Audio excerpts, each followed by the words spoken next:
What's going on? Boys, arm yourselves. Update and a little bit of life stuff attached to the update. Our Patreon is published and linked in the pinned comment. 2 tiers: $3 tier and $10 tier. The lower tier is just to support the channel. Thank you. But it is also for quieter or emergency updates if needed. Higher tier, same as before, except one light general tarot spread per month. The billing schedule charges on the first of each month with no what they call charge up front. Meaning if you join on the 20th, you don't pay on the 20th and then pay again on the 1st. You start paying that first.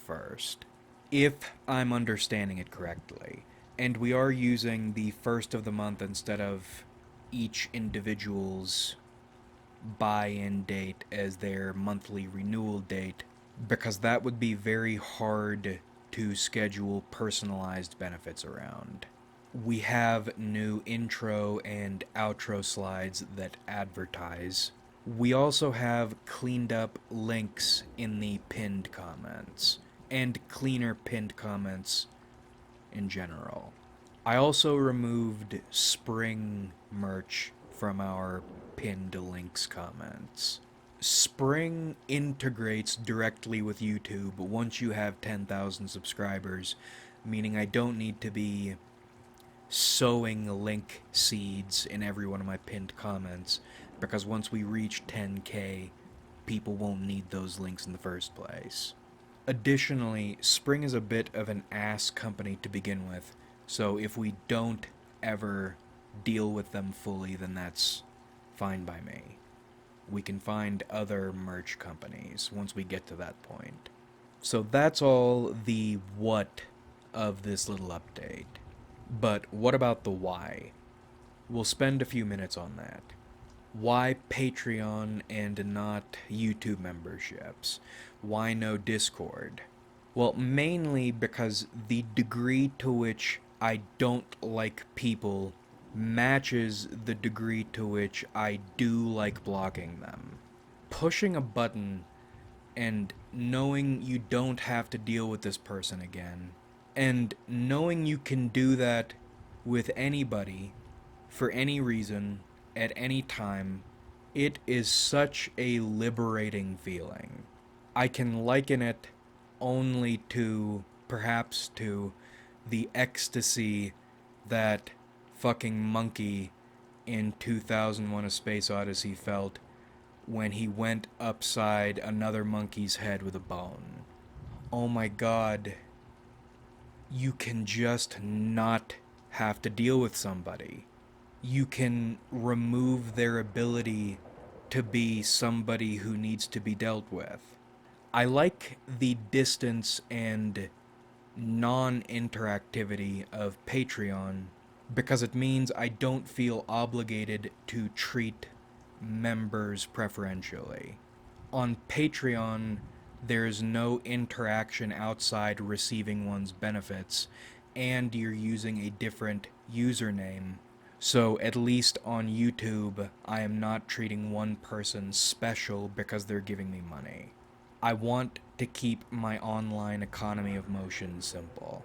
Now, why $3 and $10? And why the tarot readings? For the first tier, because I was going to do $2, they told me to do $3, and I didn't fight them on it. And then the tarot readings, the tarot spreads, the PDF reports in the $10 tier, that's because quaint is a word I like.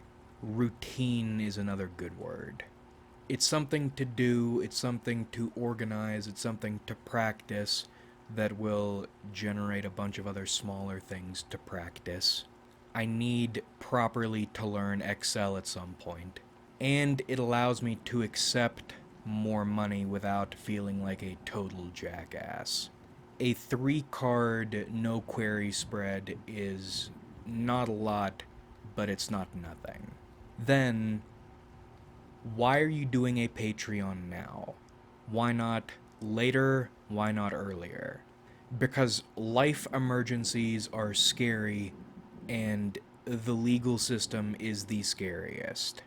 Now, that fear, considering my life events, is constant, but in this last week, contributing to my recent breakdown, was rerunning getting my bail announced to me while I was incarcerated.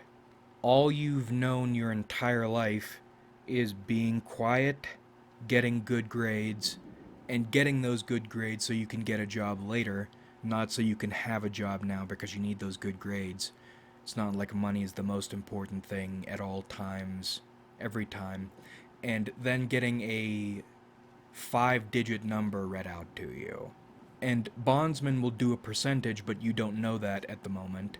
But you do know, on top of that number, a lawyer who can actually fight for you is going to cost you at least 10,000.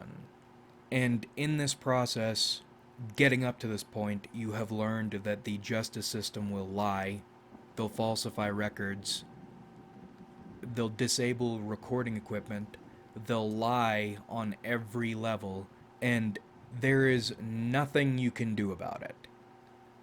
Though you can mitigate it somewhat, sometimes, if you have a lot of money in the bank. This all to say, I want to build an emergency fund, a more serious one. For all emergencies, of course, but the real driving one being the fear of legal emergencies. Now, I have taken some precautions. I haven't tested it, but I think I'm set up if I needed to record and edit videos from the road, for instance, I could do that. But if there's an emergency that does fuck up everything, then I'm not going to be able to do YouTube. And the best way to prepare for and do something about these sorts of emergencies is to have money. And my YouTube earnings actually did deal with or has dealt with an emergency already. My tax situation. It turned out not to be as bad as I was expecting it to be, thankfully, and my YouTube earnings, which were not much, but they were enough to sweep that problem under the rug, or deal with it rather, utterly. My standard finances and schedule not affected at all. That's what I'm trying to build toward. Enough money, if something comes a knockin' that's ugly, I can just pay it away without needing to lose everything to pay it away anyway. And I am enjoying this sort of emergency saving. My stories earn me almost no money, but my Fiverr page is beginning to get some money flowing through it, and I appreciate everybody who orders. But I haven't used a penny of my Fiverr money. And I haven't used a penny of my YouTube earnings outside that tax emergency. And because I don't touch it, I don't feel an urge to go out spending it.